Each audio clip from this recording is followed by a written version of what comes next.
Salam sama gaay dal leen jàmm ci seen chaîne bi di MT graphiste seen chaîne bi nga xam ne moo leen defal ay astuces ak ay tuto ci wàllu graphiste lépp ñu koy defee ci wolof. bu dee bi mooy première fois ngay gis suñu vidéo maa ngi lay ñaan nga abonné activer cloche notification bi pour di jot suñu vidéo.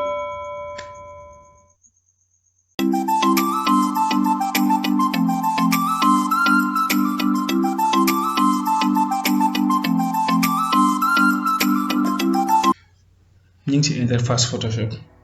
li ñuy njëkk def mooy créer document bu bees bu ñu créer rek da ngay ñëw ci fichier nouveau nga créer nouveau document wala mën nga utiliser raccourci clavier CTRL-N. voilà léegi mën nañ changer tour bi pour document bi par exemple ma def ci test. largeur ñi nga am 1180 pixels,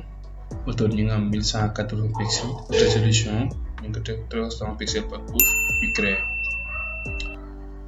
li ñuy njëkk def fii mooy jéem a changer couleur de fond bi mooy suñu fond bu blanc jéem ko changer ñu ñëw ci outil rectangle sélectionner que ñëw ci fond changer couleur bi jël suñu couleur après ñëw tracer suñu rectangle.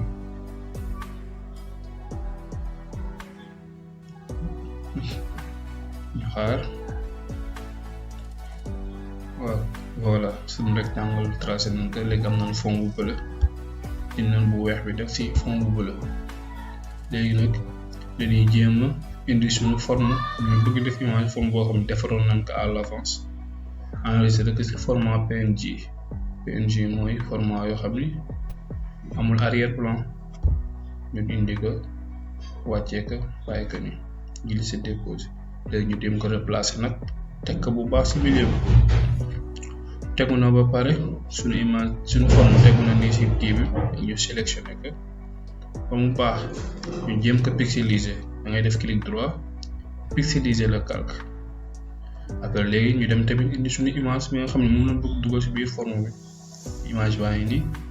xëcc ko ñëw teg ko suñu plan de travail jéem ko teg ci digg bi moom tamit pour moom ñoom ñaar ñu aligné wu bien centré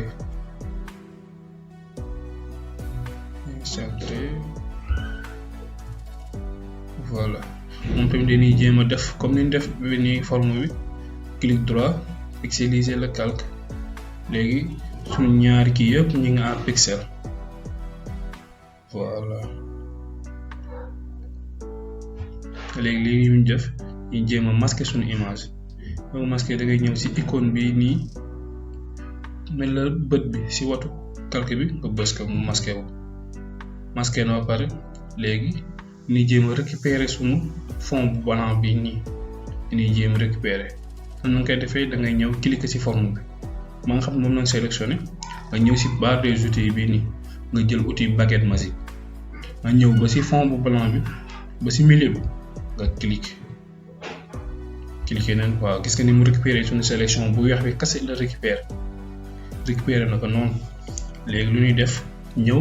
indiwaat suñu image bi nu masqué woon gis nga indi nañ suñu image bi nii. léegi li ñuy jéem a def mooy créer masque de fusion mooy nëbb li nekk ci en dehors ci sélection bi loolu la ñuy jéem a nëbb. naka noonu koy defee da ngay sélectionné image bi nga wàcc ci suuf fii nii mel la cadre bi ni am tomb bi nga bës gis nga ban ko bësee nëbb na li nga xam ne nekkul ci sélection bi yëpp da ko nëbb li nekkul ci sélection bi yëpp da ko nëbb voilà. léegi nag après lu ñuy jéem a afficher bopp bi comme ça mu jox ñu benn forme bu esthétique. loolu tamit ñu koy defee dañuy ñëw ci outil yi ñu jël outil pinceau après ñu xool ba xam blanc bi moo nekk ci kaw en premier plan ba pare ñu xool ba xam vignette bi nañ sélectionné bu baax après ñu dogaan ñëw ñu gommer ba am partie yi ñu bëgg yépp. voilà vidéo bi jeex na li la indiloon tey seen vidéo bu dee vidéo bi neex na la maa ngi lay ñaan nga defal ñu benn pouce bleu fekkee abonné boo nga abonné